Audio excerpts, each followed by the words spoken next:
battleground state of Karnataka, where there is trouble within the Congress and also within the BJP.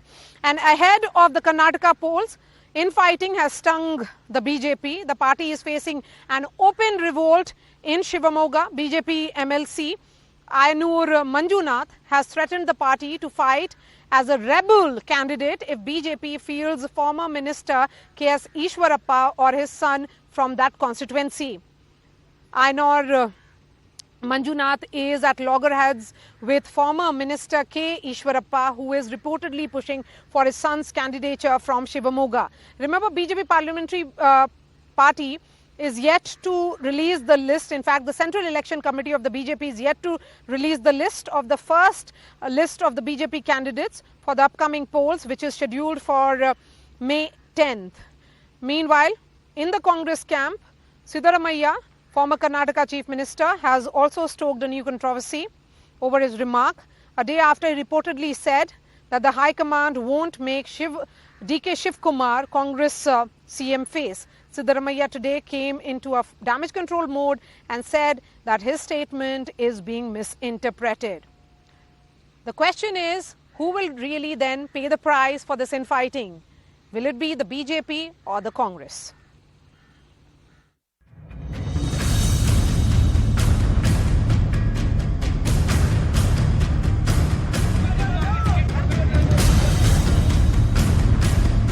Ticket ಸಿಗಬಹುದು ಬಿಜೆಪಿಗೆ ಅಂತಕ್ಕಂಥ ಯಾವುದೇ ಲಕ್ಷಣಗಳು ನನಗೆ ಕಂಡುಬಂದಿಲ್ಲ. ಕೆಲವರು ಅವರವರ ಮಕ್ಕಳುಗಳ ಹೊಸ ಪಟ್ಟಿಯ ಮಕ್ಕಳುಗಳ ಹೆಸರು ಓಡಾಡ್ತಾರೆ. As rightly said, our aim is only to bring Congress party to power. ನಾನೇನು ಹೇಳಿದ್ದು ಡೆಮಾಕ್ರೆಟಿಕ್ ಪ್ರಾಸೆಸ್ ನಲ್ಲಿ ಮಾಡ್ತೀವಪ್ಪ ಚೀಫ್ ಮಿನಿಸ್ಟರ್. ಅವರು ಆಸ್ಪಿರೆಂಟ್ ಇದ್ದಾರೆ, ನಾನು ಆಸ್ಪಿರೆಂಟ್ ಇದ್ದೀನಿ ಮತ್ತೆ ಅಷ್ಟೇ ಹೇಳಿರೋದು.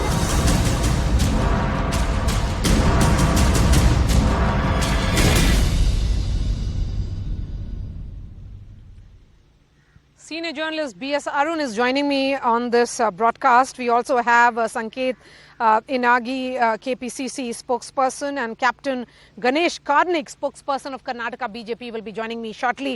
I'm going to begin with you, BS Arun. Both the sides are facing factionalism. BJP and the Congress are facing infighting. Do you think BJP, the moment Mr. Shah and Prime Minister Modi arrive in Karnataka, all these differences will be sorted out? What happens in the Congress camp? Because it is the regional unit that is the Pradesh Congress Committee which is fighting this election all by itself. I think BJP is better placed to ensure that there won't be any controversy in the run-up to the elections. Not exactly Congress. Congress, the High Command may not be as strong as the BJP High Command is. And also the latest controversy that was, as you mentioned, stoked by Siddaramaiah has to die down. Today, they made the damage control. Siddaramaiah asserting that he said no such thing as, that the High Command will not make DK Shivkumar as the Chief Minister. Be that as it may, as of now, the BJP is facing, facing a trouble spot in Shivamogga because one of its senior leaders, KS Eshwarappa, is in a spot because Ayanur Manjunath, a Lingayat from that area, is criticizing KS Eshwarappa because the latter wants his son to be fielded. Eshwarappa, you may remember, had to resign as a minister because... to resign, that's right. Yes, so then in that case, can the BJP actually field Eshwarappa or his son then? Because Ganesh Karnik, that is the charge that will come. You do not believe in dynasty politics, but why will you be fielding his son then? Good evening to you and good evening to all my co-panelists. Part of the discussion I missed out because of the connectivity problem. So as I gather, these, selection of candidate, seat distribution and all has, shown some problems. But I think it is part of our strategy to see that the candidates list is announced at the right appropriate moment. And we have a very democratic system. In fact, for the first time, maybe in the history of the entire Indian politics, from the grassroots level, Shakti Kendra level, the opinions were collected on a single day using a ballot. and that is being discussed. And every district core committee has sat with the central team, and they have explained the ground reality, and they have, Captain Karnik, told I the cover your party. yes, I cover your yes, party as a political beat, okay, and I know how it functions. okay, My question is very different.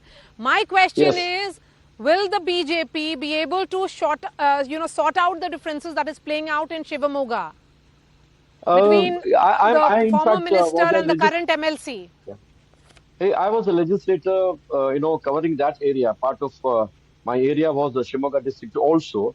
And in fact, I am the election in charge for Shivamogga city. Yes, one of our sitting MLC has made a public disclosure that, he will be resigning and contesting as an independent candidate. For a political party which is strongly rooted in that Shivamogga district, we will face the challenge. We will definitely face the challenge. As far as who is going to be the candidate, it is going to be announced by the party leadership very soon. So, Mr. Who is going to be Manjunath's the argument, so the party certainly feels that Mr. Manjunath is not a spent force. He can actually damage the party's prospects in Shivamogga. Let us see. No, nobody is about the party, and we are very confident. Absolutely. The cardinal is strong there. Sanket. Okay. Fine. Sanket, why would Siddaramaiah talk about DK Shivkumar and his incompetence, and he's not placed to, be the face of be the chief ministerial candidate? What happens to all those efforts, the joint campaign and everything? It seems to be complete a washout now. All those efforts have been completely whitewashed with one statement. No, it is not appropriate to isolate one statement from rest of his statements. Excuse me. And consider only that statement. And if you can hear the entire statement, he will be making reference to the selection of the candidates and election, the process of election, selection of the leader of the party, and thereafter the consideration of the same name by the High Command, and so on and so forth. He has been saying about the procedure being adopted by the party, which is a grand old party, in fact, which has its own tradition of selecting the candidates for the chief ministerial post. And he also says that he is not the only contender. There are some other people who are equally competent and eligible to become the chief minister, and it is ultimately the blessing of the people and the support of the elected legislators with the blessing of a high command that would weigh heavy weight. That is what he meant. He never said that Mr. DK Shivkumar is competent. He never made any allegation. The problem here is that this difference, and infighting between the two camps, that Karnataka Pradesh Congress Committee has a DK Shivkumar camp and a former Chief Minister Siddaramaiah's camp, was very well known.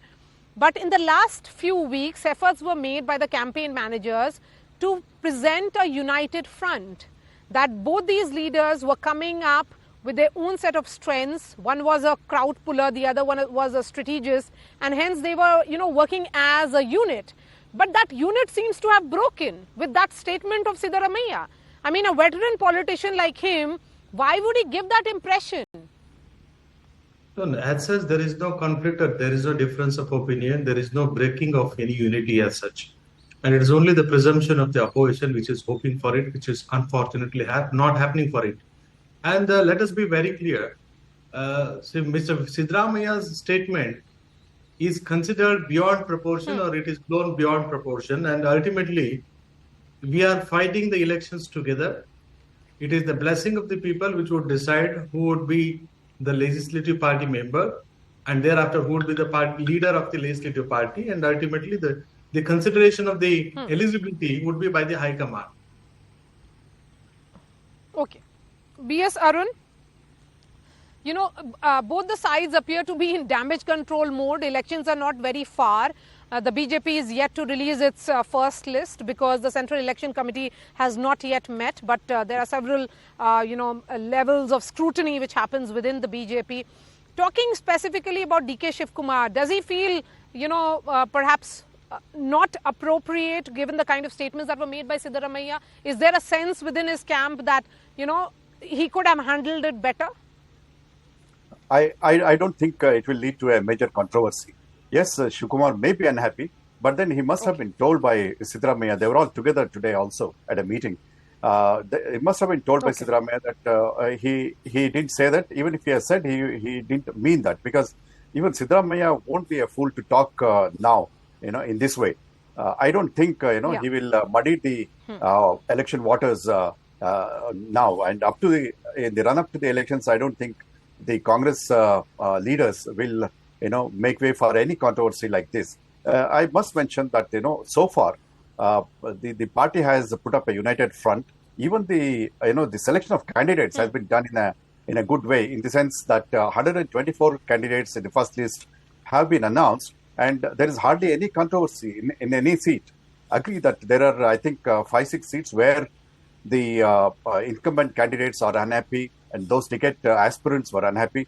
But then this has not led to any major dismay over their denial of tickets. So I think Congress has managed its affairs fairly well this time, perhaps egged on by the High Command also. And Surjewala, who is party in charge for Karnataka, is also there to ensure that, the party differences won't go out of control. And DK Shivakumar has already maintained in a recent program that, he will abide by whatever decision the High Command takes in case the party comes to power. So there will be no differences, when it comes to chief ministerial candidate. So you are not seeing this snowball into a major controversy, one side not attending rallies, that will not happen. But what happens on the BJP side? Captain Karnik, the question here is that, there is a massive anti-incumbency against Mr. Bommai. There are challenges on infrastructure front. There are challenges on, the government faces the criticism of civic apathy. There are several questions on corruption also. The MLA and his son were arrested only recently. Recovery of cash has happened. So you realize that there are challenges which are multifold. And then in Shivamogga, there is a challenge of this nature. Is there also the sense that perhaps BS Yeddyurappa always held Karnataka as was the unifying force? He was the glue. And in the absence of a more active BS Yeddyurappa, that is the reason why there are these voices of dissent emerging from districts.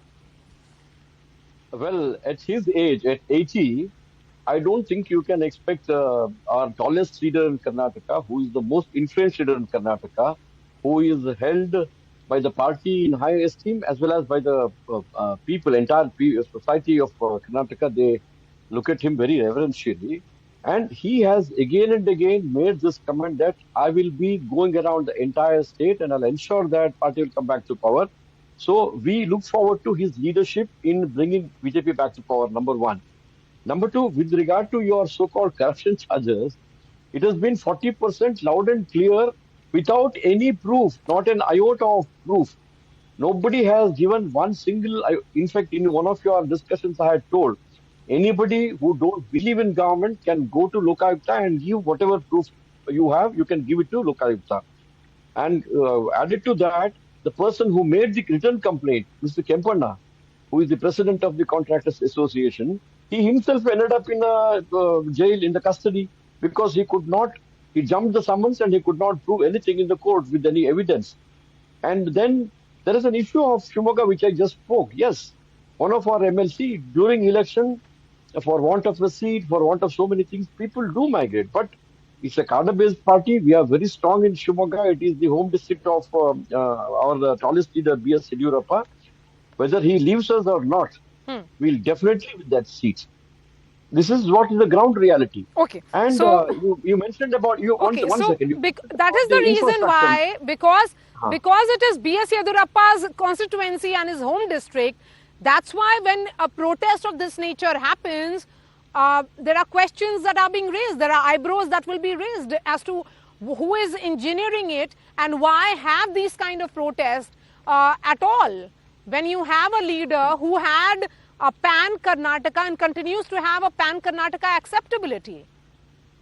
The opposition needs to have a strategy because they fully know in Shivamogga district they cannot find way to impregnate our territory.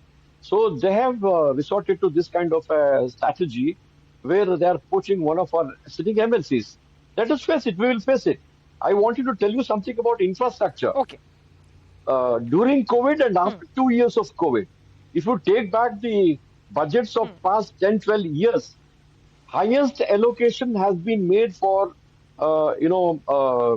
capital expenditure for creating infrastructure, whether it is metro, whether it is suburban railway, whether it is highways, you name them, it is highest amount has been I have just enough time for Sanket. Sanket, quick word from you. The BJP has failed in the state of Karnataka during its COVID time and also after the COVID. The failed administration, corruption, and mismanagement of the affairs of the people, and lack of infrastructural facilities, fighting between the camps in the BJP, sidelining and pushing Mr. Yeddyurappa to the corners, making him to resign and cry in front of the general public while resigning. These are all the factors which are plus point to the BJP Congress, and this is going to be affecting the BJP and its prospect in future. In South India, this is the first BJP government, and that would also vanish and evaporate it sooner, in a month or so. So I would say that the BJP's era in South India is coming to an end, and this would be once for all. That's All it. right, let's see. Let's wait till 13th when the results are announced. Thank you so much for your time, Captain Karnik of the BJP, Sanket Yanagi representing the Congress, and BS Arun. That's all from me. I'll be seeing you tomorrow. Thanks so much for watching.